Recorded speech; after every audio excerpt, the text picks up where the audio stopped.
Welcome back to Afternoon Live. Have you ever wondered how some couples manage to stay married to each other for over 50 years?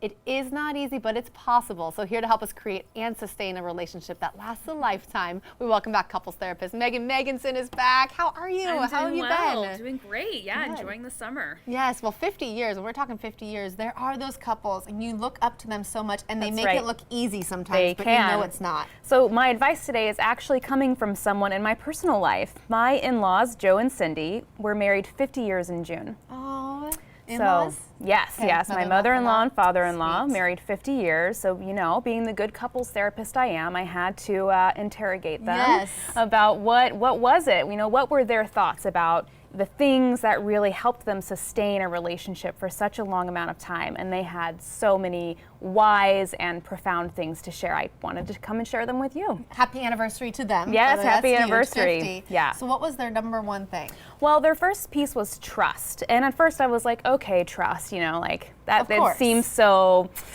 basic, but they really talked about this deeper level of trust. So we're not talking about that I trust you're going to the grocery store when you tell me you're going to the grocery store. Right. Right? We're talking about this real core sense of trust that you have my back always.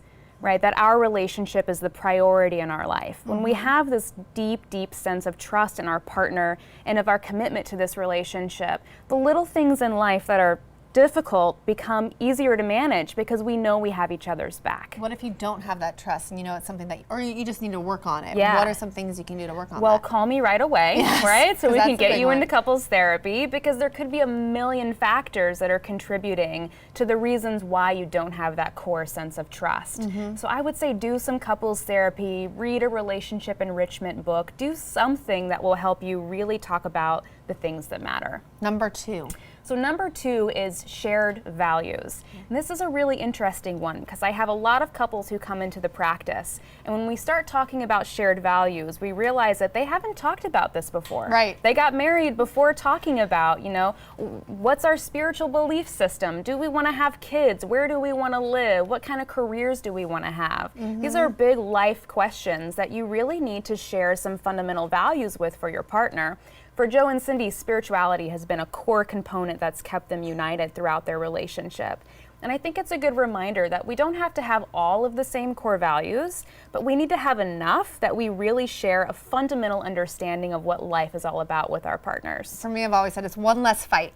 You don't have Yes. to fight about if you're going to church on Sunday or not, or Absolutely. where to put the kids, you know. Yeah, that and sort you of can thing. have some different values too, as long as you respect and admire your partner for what they believe in. But the more values that you share, the more things you have in common, the easier the whole relationship is going to be.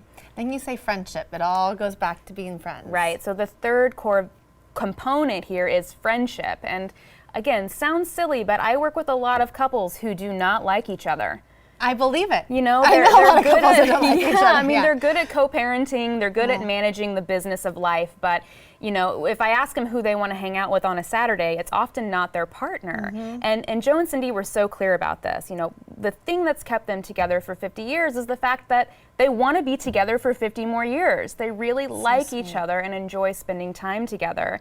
So if you're looking to create a relationship that lasts a lifetime, I think you really need to think about how to create a thriving friendship with your partner. I think there's a realistic component to saying that you don't have to always feel that, though, right? And even if you're with Oh, your best friend and rooming with absolutely. your best friend, there's going to be days that they irritate you. Absolutely. So that's okay. Yeah, no, nothing is permanent. You know, everything that we feel and experience is impermanent. Things come and things go. But we want the foundation to be solid. We want to know that, you know, even when we drive each other crazy, we're still friends at the end of the day. Yeah. And then what's number four? Number four is compromise.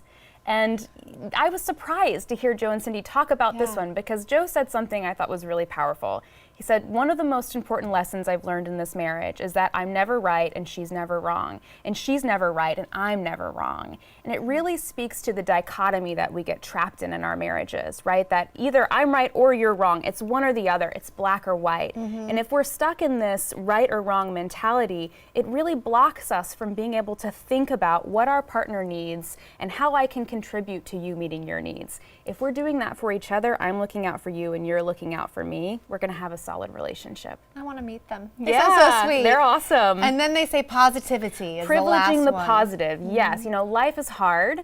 It's never going to stop being hard. Painful things are happening all the time, and it's so easy to only think about the negative, right? To talk about each other's flaws, to complain about the finances or the kids or whatever we're struggling with.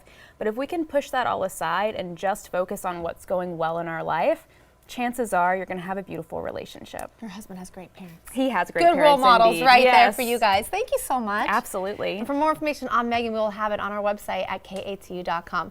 Coming up next, our swim expert to the stars covers the top tricks in having a young swimmer. Don't go away.